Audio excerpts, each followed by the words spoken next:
Yo, what's guys, on fire here, back from a video answer. Going to be hopping into another Madden 23 gameplay. This is going to be another post-com for you guys. You guys, I think, enjoyed the last one that I did, so we're going to do that again, run it back with the post-commentary. And today we're going to be using the Kansas City Chiefs.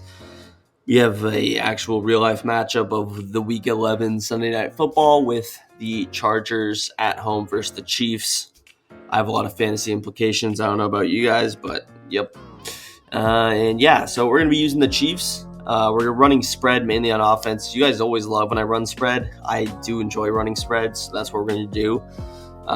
Playbooks are going to be Tampa Bay on offense and Kansas City on defense. And we are starting out on the defensive side of the ball, which is a little bit unfortunate, but we get an opportunity to feel them out, and we do get the ball at half, so hopefully down the line we have an opportunity to double dip the chip. Now, he's going to start out on the ground with Austin Ekeler. He does have one of the best running backs in the league, my fantasy RB1, Austin Ekeler. And he's definitely going to try and use him, it looks like, early. We're going to start out on match coverage. You notice all I do sometimes when there's a solo receiver over there is I just man him up, allow myself to have some freedom with the safety, really watching any deep routes from right to left mainly that we have to worry about. But it seems to free up a player, and it allows our 3-rec hook and our quarter flats to do their job. But runs the ball again. We end up doing good there, and we kind of go with the same idea here out of this Y-off trio. We man up that solo side receiver. We kind of feint the blitz here, act like we're blitzing, and he ends up throwing it up, highballing it to Keenan Allen. We do make that pass defense. Try to fit it in a window. It was slightly open, but it's a difficult pass to make, and overall we had our outside quarter, I believe, and even our safety maybe. But nonetheless, 4th and 5 on his very first possession. He has not picked up a first down. This is an opportunity to get up early a possession. This is huge in the game. He goes with a quick snap and manned up. McDuffie I'm not sure if maybe I didn't get the man coverage assignment off or what happened there, but he should have been jammed at the line of scrimmage. It just wasn't the case, and with the free release, Keenan Allen's able to get just slightly enough separation to actually get open there. So he came out on 3 tight ends. I was expecting some kind of a play action, but he snapped the ball pretty quickly there. And he's in a lot of these under center formations. Going back to the ground game there, you see Nick Bolton makes the play, and he's going to go hurry up offense again. A lot of these one solo receiver type sets, he's going play action here. Everything is just caged. He throws it in what I should have been an interception, and it is just the best case scenario for him there, which was an incomplete pass because he had nothing open there. But 3rd and 12, and overall we've definitely kind of figured him out, in my opinion. We're going to kind of back up McDuffie here. We don't want to get beat deep by a guy like Mike Williams, one of the best deep threats in the league. We're going to cancel our baseline here to get someone out there. What that actually ends up doing is hurting us. The last second cancel the baseline ends up freeing Gerald Everett for the quick snap streak. I think he was looking for that all the way. And the moment we canceled that baseline, it allowed him to just be straight up open from the beginning. So, unfortunate last second adjustment. I'm not sure what I was thinking there, but I was thinking he's going to try and fit in some kind of an outside streak to beat our outside quarter because he was baseline, so he was a couple steps in. But the adjustment ended up hurting us. So he's going to go to 5 wide. I'm going to try and mix in a little blitz here. You just go straight up slant pass to Austin Ekeler, and he is able to complete it. But even though he's kind of driving down the field on us, what's happening here? We are making him think. We're making him use a lot of go-to concepts that we might see a little bit later in the game, and nothing is, being easy. 4th down conversions, 3rd down conversions. We want a double-digit play drive, if that makes any sense. So we're going to switch up, go to a little bit of dollar here. Just give him a different look. He does run the ball. I missed the tackle. I was just a little bit out of position from the beginning. A nice run by him. Yeah, you got to have your safety down there if you're running dollar, especially against an offset inside zone. But he does go back to spread, which could either be base or it could be in a pass play. It is base, and dollar really actually good against base because you have those slot corners that generally are able to get in. He's going to go hurry up again, and he's going to go play action here. He hits us with a nice zig route, and again, one of the reasons I just am never a fan of running spinners. I just get so annoyed when They're able to quick snap some stupid pass to the slot guys because you can't press them, especially at a dollar. When your dollar guys are blitzing your slot corners. And then he goes stretch. We run commit down the middle, which is the wrong choice. And our game plan is on defend, run inside. We still could have made the tackle, but we end up running into our own player, and he does pick up the touchdown. So decent drive by him. Again, we had a couple opportunities to make a stop, unable to, but nonetheless, 12 plays. I'm not too mad about that. He did have to take a pretty lengthy drive, and that's all you can really ask for. Again, it's only the first drive of the game, so there's no panic, and we're kind of feeling out what he wants to do. Nice balance, run the pass, and he's going to look for those quick hitter streaks, slants, and he really wasn't able to complete a read past 2 seconds. So that's some things that we got to note, but now we're back on offense, and this is what we're going over in this video, the spread offense. So with spread, it's generally a 4 wide receiver set, but what we're going to do, especially since we have the Chiefs, is we are going to throw Travis Kelce in the slot here. Very important to do that when you have a good tight end. If you're playing Ultimate Team, chances are you could have 4 wide receivers that are good, but our audibles are going to be Bucks corner, inside zone, quick slot out, and then we're going to put in Bucks post trail. The play I'll usually come out in is that quick slot out, this play, just to give myself kind of another audible, but we'll also run like Bucks flood, some other plays, X under. But we're just going to start with a quick little read, feel him out. I might have had the corner out there, but we're just going to take the easy pass, check it down to Jet McKinnon. He ends up picking up 12 anyway. And when I'm running spread, I like to throw the ball almost every play. I think it's more fun. You can create a lot of cool passing concepts. So I think I throw the ball literally every play in this video. I don't think I ran it once. But if you're playing to win, if you're really trying, difficult, if you're really trying to win, what you might do is go ahead, keep a decent balance, 2-to-1 type of a ratio, 2 passes for every run, something like that I would advise for. But like here, I could easily run the ball and I'm picking up 10 yards if the blocks are able to hold up. He comes down the box, so probably wouldn't run the ball, but this is a man coverage look. So we're going to go to quick slot out. We're going to just create some nice hot routes. And you notice I do a lot of thinking here. We motion Juju inside, so he's offset, meaning he can't get pressed. If you notice, Kelce cannot get pressed as well. But we're going to go a little zig route, nice out route with Juju. We have a corner out, and then we have a running back out. So it is not man coverage, but we had Kelce open. I missed that read, but I was looking left all the way, and Juju does develop into an open route. Those inside out routes worked pretty successfully against cover 3, which was what he ran in those first couple plays. He ran it again, and we were able to take advantage. So now we're going to go to the Bucks post trail. What I like to do here, and you'll notice out of spread, what I do is I'll flip through a lot of things. You notice I streaked Kelce. Now we're going to flat him, and it's just deciding between a lot of different things. So this is what we're going to do. It is man coverage. Juju didn't get the separation I would like, so we're just going to fit it into McKinnon. Well, before we get sacked, when he would have had a man free. We didn't block a running back. We understand that, and the next best thing to do is to get rid of the ball without taking a sack. So we're going to go Bucks post trail again. Looks like we're going to get a lot of man coverage with Kelce. Again, you can't press Kelce, so we're going to try and fit it into him. He gets blanketed by Derwin, so I noticed MVS does have a step. We try and get that out, but Mahomes' pass is inaccurate. I'm not sure why he didn't get hit as he threw, but it was just completely sailed. So that's going to bring up a 3rd and 8, and we are in fringe field goal range, 4-down territory for sure. We're going to try and run this Bucks flood again. I'm thinking of my best man coverage beater. So we're going to go out route, drag, backside slant, and we have our deeper post. Kelce just does get enough separation to where we can kind of undercut it. If he does make the tackle, it would have been 4th and short, but he plays aggressively, goes for the interception, and we are able to avoid him and pick up a big gain with Kelce. And Kelce's going to be our guy here. You want a go-to guy in the slot, whether you're playing Ultimate Team or Regs. I like my best player in one of those slot positions. And you notice with Kelce, we do a lot here. Now, we don't even have any abilities with this offense. We're not using any apprentices, things like that. You can obviously get a little bit more creative, but here we're going to go Bucks flood. Again, I'm thinking of man coverage beaters. Kelce, again, on this out route, I like a lot. Corner routes, a little bit iffy against man coverage this year. You kind of do have to highball them because you can't really bullet past them being undercut. It'll be an interception every time. So I do enjoy the out routes a little bit better. But man coverage, we're going to run this curl flats play. And this has an angle route. I just straight up throw 2 zigs out there. They both get jammed, but Jet McKinnon makes a very good contested catch with us in man coverage against Derwin James. User kind of in no man's land, and we are able to get on the board.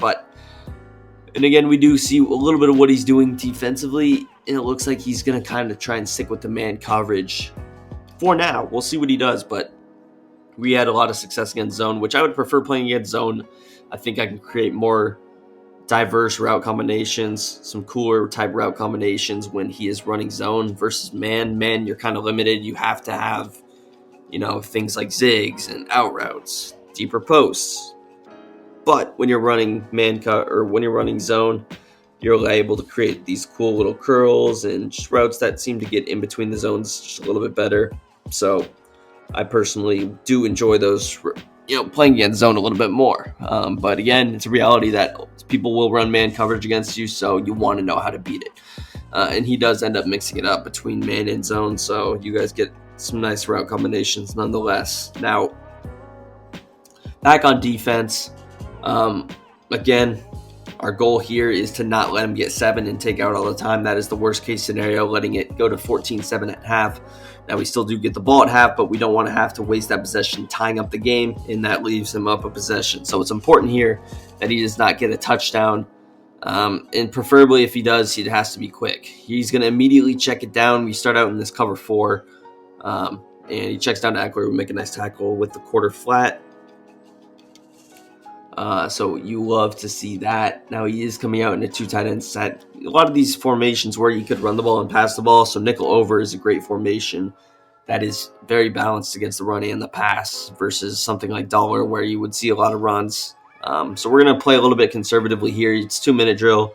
So we do have an opportunity to be a little bit smarter. And here we almost give up a touchdown. What I was expecting was our Juan Thornhill to actually do something and match. We have match coverage on. He did not match with that deeper post. He just stood there. I'm not sure what the reasoning behind that was, but thankfully we recognized it just in time, and Mike Williams does not have the breakout speed to get open, but I was kind of sleeping with my user. I was just expecting the routes from left to right, deep, especially when there's only one to get picked up. It's not. He goes true clock here, and this is very interesting clock management. I've never seen it before, but he runs it. I was expecting, okay, you take off true clock, and now you're actually in a good spot. We stop his inside zone. He leaves true clock on, and it's a longer play clock in regs. So he's already down to 40 seconds. I'm playing the run. I'm coming out in the blitz over Storm Brave. I'm canceling the baseline. He runs it again. He doesn't call timeout. I'm like, okay. But he does go no huddle. I would have called timeout, but it's 3rd down. You don't want to give me too much time. He goes play action. We loop. We get that instant sack, and now we call timeout. So we have 21 seconds, and that was some of the worst clock management I've ever seen. First of all, you want to worry about scoring the touchdown because him getting 7 versus me getting 3 is better than him getting 3 and me getting 0. It's a 1 point better lead, and that's the difference between a touchdown, meaning a touchdown versus a field goal. But it ends up costing him. I'm not sure what the game plan there was. I think he really just overplayed himself, but we'll take it. And now we do have 17 seconds and 2 timeouts with the Kansas City Chiefs. We know that anything is possible in that situation, and we're going to try and pick up a chunk play here. I'm just kind of looking through the trips halfback week. That is a 4 wide receiver formation as well, so I'm not sure that I would be able to audible to it with Travis Kelce in the lineup. Something to note, but you would be able to audible to any other 3-by-1 formation if I'm not mistaken. So just some stuff to note there. We're going to try and open up some things. We go to the Bucks flood. I'm thinking of maybe trying to open up MVS down the field. So we just create a basic route combination with a deep dig, a drag, and then you have your deeper post kind of opened up with Kelce. It is a cover 4 defense. We don't really have anything open. He does only rush 2 people, so we are actually able to playmaker McCole Hardman up the field. And we try and make a move here. Not much hope to really do anything else. And with 4 seconds, we're going to burn that timeout, and we actually end up getting a field goal. So you can see he clearly ended up playing himself, and we're back at square one. But the difference is I get the football to begin the half, not him. So definitely a big play there with Mahomes. I'm not sure why he would go to the 2-man rush, but I'm definitely not complaining about it clearly. And we do go up and make that field goal. So it's going to be 10-10 at the half. And You get a touchdown at half, you're sitting pretty good, up 17-10. I still feel pretty confident on defense. He still hasn't completed really a tough pass. Michael Williams was kind of a tough pass, but I wasn't over there, and if I wasn't, nobody would have been open besides that guy. So maybe just a tighter user. Other than that, we feel pretty good about this game overall. So with Pacheco, we're going to try and run it out here, and we will, get back to what we were doing.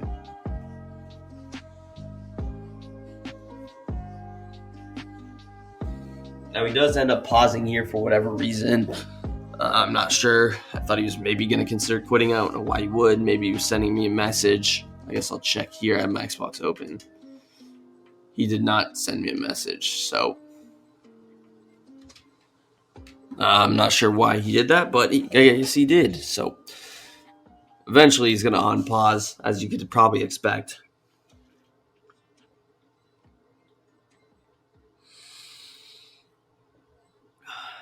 I feel like this took a lot less time when I was actually playing, but I guess he did go through the 30-second limit. But anyways, we're back, and we haven't necessarily done too much on offense, which is why I'm glad he stayed in the game.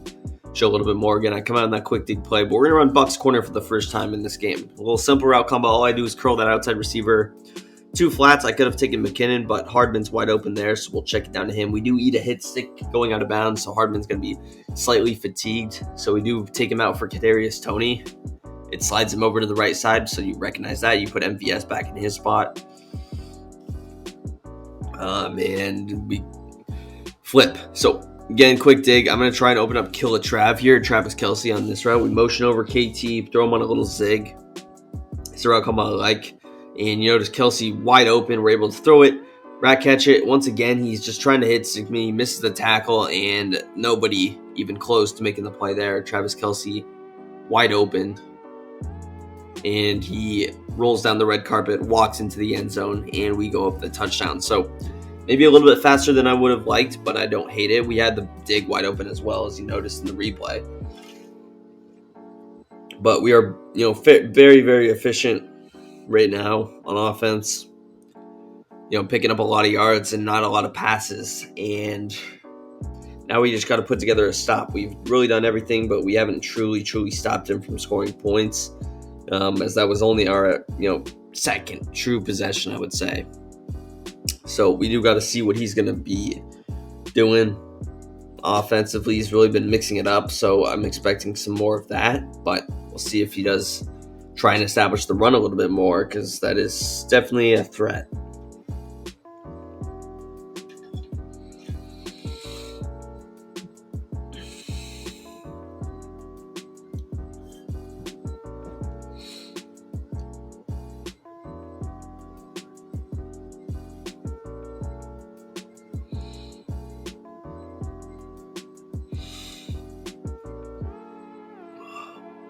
All right, so he's going to come out in the Y-off trio week.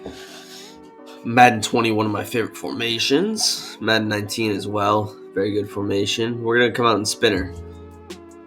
He's going to try and get it. We get very, very close to getting a sack or an interception, but he does just barely get that throw off, and he's going to go back to the same thing, which means that we're going to mix it up. We don't want to give him the same look.